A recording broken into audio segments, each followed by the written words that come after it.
there and welcome to episode number 2 of Quarantine Cooking with Lou. This recipe is actually the authentic recipe from Hilton Hotels.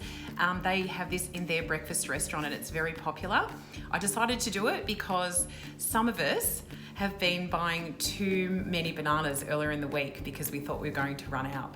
So if you're like me and you have a few left over in the pantry that are starting to go brown, rather than waste them, I've got a really delicious, yummy banana bread recipe for you to do today.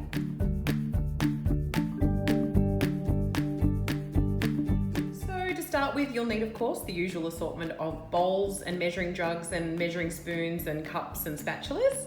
You also need a set of scales because the recipe that I'm going to put on this video is in grams, so you will need to weigh.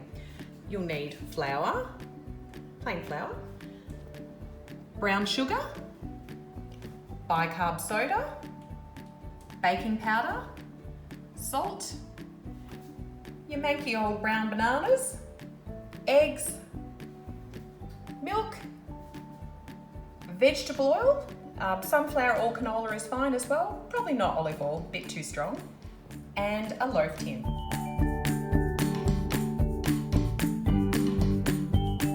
Also need a mix master for this one. It's really not one for doing by hand. Oopsie, and one thing I forgot to mention in episode number 1 is that before we start cooking, what do? We wash our hands, phone them up, 20 seconds, blah, blah, blah. So to begin with, we need to weigh out some of our dry ingredients. We need 275 grams of flour. We need baking powder, 8 grams. We need bicarb soda, 5 grams.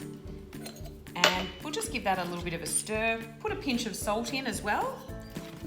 And we'll just put that to the side.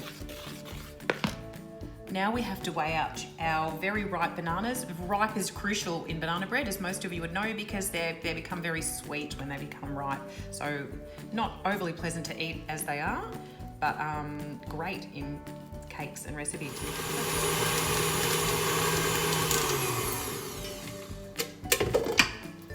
Mashed.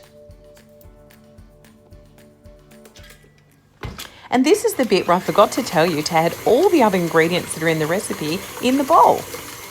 So now what we need to do is mix the dry ingredients, the flour and the salt and the baking powder and soda, to the wet ingredients and mix it for 10 minutes in your mix master. And this is why you really do need a mix master. By hand would drive you insane if you're not already driven insane by your husband and your son.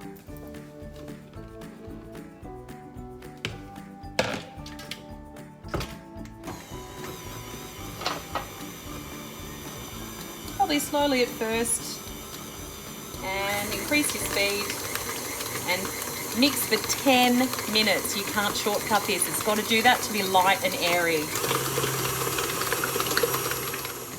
And I nearly forgot another really crucial part of this recipe. You need a nice rosé, preferably the southwest of France. You need a decent glass, and you fill it to about that, or a bit more. Probably a bit more. And this is essential for this recipe. You have to drink it.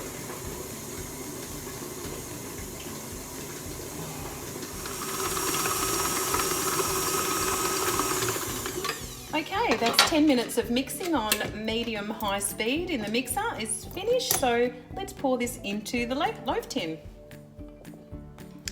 As you can see, that mixture is very light and well mixed now anyway. That's light and airy, that's the word I was after. I've lined my tin, of course, so if you could just use baking paper, that would be fine. I have actual loaf liners, but baking paper is perfect. And in it goes into the oven.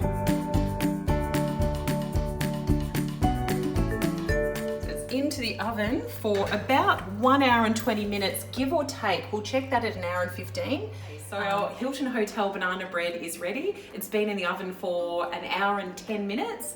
So let's pull it out and make sure it's cooked. Here it is. And I'm going to just skewer test. clean. Okay, Hilton banana bread is all done. Time for a taste test. Declan, what do you think? Good. Very good. Thank you for watching another episode of Quarantine Cooking with Lou. Hope you enjoyed, and remember to stay clean while you're in quarantine. Oh my God, it's so bad.